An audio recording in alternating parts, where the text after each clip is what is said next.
매일 아침 하나님과 함께 누리는 하늘의 양식, 오늘 만나. 왕이 요압에게 이르되, 내가 이 일을 허락하였으니 가서 청년 압살롬을 데려오라 하니라. 요압이 땅에 엎드려 절하고 왕을 위하여 복을 빌고 요압이 이르되, 내 주 왕이여, 종의 구함을 왕이 허락하시니 종이 왕 앞에서 은혜 입은 줄을 오늘 아나이다. 요압이 일어나 그술로 가서 압살롬을 데리고 예루살렘으로 오니 왕이 이르되, 그를 그의 집으로 물러가게 하여 내 얼굴을 볼 수 없게 하라. 압살롬이 자기 집으로 돌아가고 왕의 얼굴을 보지 못하니라. 온 이스라엘 가운데에서 압살롬같이 아름다움으로 크게 칭찬받는 자가 없었으니 그는 발바닥부터 정수리까지 흠이 없음이라. 그의 머리털이 무거움으로 연말마다 깎았으며 그의 머리털을 깎을 때 그것을 달아본즉 그의 머리털이 왕의 저울로 200세겔이었더라. 압살롬이 아들 셋과 딸 하나를 낳았는데 딸의 이름은 다말이라. 그는 얼굴이 아름다운 여자더라. 압살롬이 이태 동안 예루살렘에 있으되 왕의 얼굴을 보지 못하였으므로 압살롬이 요압을 왕께 보내려 하여 압살롬이 요압에게 사람을 보내 부르되 그에게 오지 아니하고 또다시 그에게 보내되 오지 아니하는지라. 압살롬이 자기의 종들에게 이르되, 보라, 요압의 밭이 내 밭 근처에 있고 거기 보리가 있으니 가서 불을 지르라. 압살롬의 종들이 그 밭에 불을 질렀더니 요압이 일어나 압살롬의 집으로 가서 그에게 이르되, 어찌하여 네 종들이 내 밭에 불을 질렀느냐? 내가 일찍이 사람을 내게 보내 너를 이리로 오라고 청한 것은 내가 너를 왕께 보내 아뢰게 하기를, 어찌하여 내가 그술에서 돌아오게 되었나이까?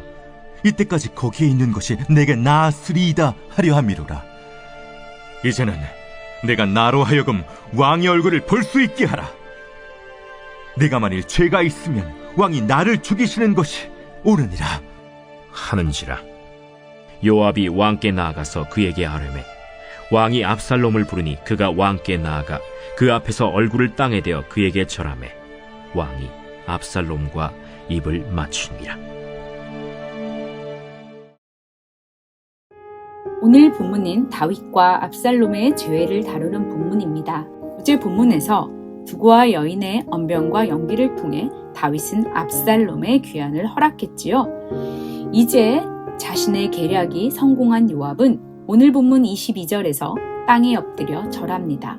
그리고 23절에서 압살롬은 3년의 망명 생활을 마치고 드디어 예루살렘으로 돌아옵니다.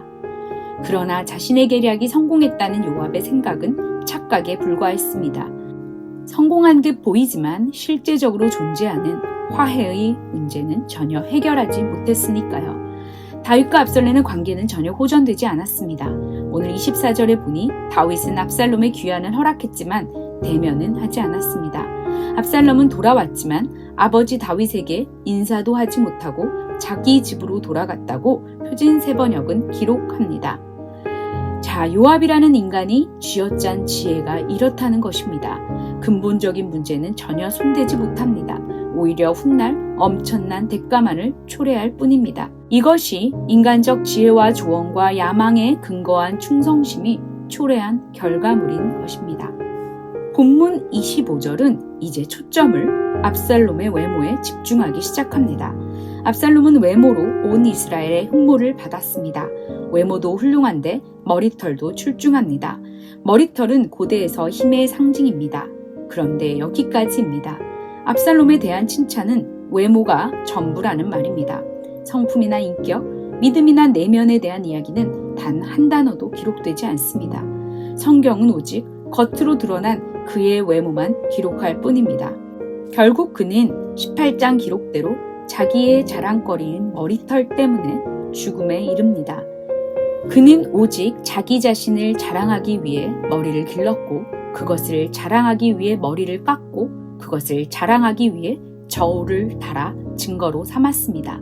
자기 도취와 자기 자랑으로 점철된 인생입니다. 압살롬은 외모를 가꾸느라 몸매를 가꾸느라 정작 힘써야 할 내면의 마음과 믿음과 인격은 가꾸지 못합니다. 오히려 그 마음에 미움과 시기, 분노와 원망이라는 잡초가 계속 자라게 두고 있습니다. 저와 여러분은 어떻습니까? 건강, 외모, 외적인 스펙을 가꾸느라 내 영혼의 건강을 위한 말씀과 기도, 하나님 앞에서의 독대의 시간은 소홀히 하고 있지는 않습니까? 압살롬은 3년의 도피 생활은 물론 돌아와서의 2년의 생활도 내면을 돌아보지 않고 회개도 하지 않습니다. 오히려 이 시간을 거절감과 서운함으로 채우고 분노와 원망으로 싸우면서 증오와 미움에 자신을 내어줍니다. 그리고는 자기 목적을 위해 요압의 밭에 불을 지릅니다. 자기 목적을 위해서라면 수단과 방법도 가리지 않습니다. 자기 목적을 이루기 위해서는 사람도 죽이고 불도 지르고 진실도 왜곡합니다. 요압의 밭에 불을 지른 압살롬의 모습을 보십시오.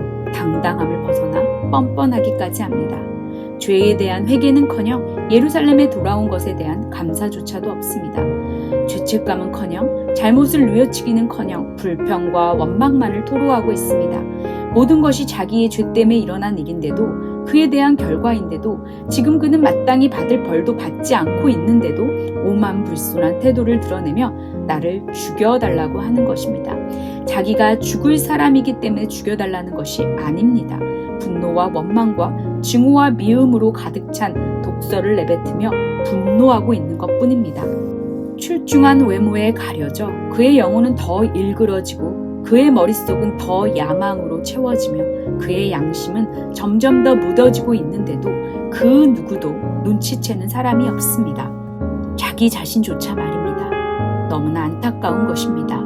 자신의 밭에 압살롬이 불까지 지르자 요압은 또다시 중재자 역할을 자처합니다. 그래서 만남이 성사됩니다. 오늘 본문 마지막 절 33절에서 다윗과 압살롬은 드디어 만납니다. 다윗은 그렇게 또다시 요압의 호소에 압살롬과의 대면을 허락해버립니다. 사람들의 말에 마음이 흔들리고 감전에 이끌려 하나님께 여쭙지도 않고 또다시 마음을 바꾸어버린 것입니다. 압살롬은 얼굴을 땅에 대며 절합니다. 그리고 이 둘은 입을 맞춥니다. 여기에서 얼굴을 땅에 대는 행위는 절대 복종과 존경의 의미입니다. 입을 맞추는 행위 역시 사랑과 완전한 용서를 의미합니다. 그러나 겉으론 보여지는 행위일 뿐입니다. 화해의 제스처는 분명했지만 내면은 여전히 빠져 있습니다.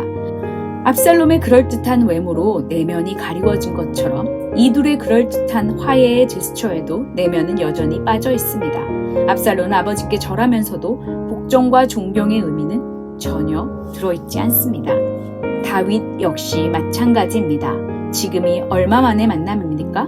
5년 만의 만남입니다. 그런데도 다윗은 은혜도 진리도 아닌 모호한 태도를 유지하고 있습니다. 왜 5년 전에 헤어졌는지에 대해 생각하지도 묻지도 않습니다. 압살롬이 왜 암논을 살해하고 도망쳐 구술에서 어떻게 무엇을 하며 3년을 보냈는지에 대해 묻지도 않습니다. 지난 범죄에 대해 지적하고 이에 대해 회개할 기회도 주지 않습니다.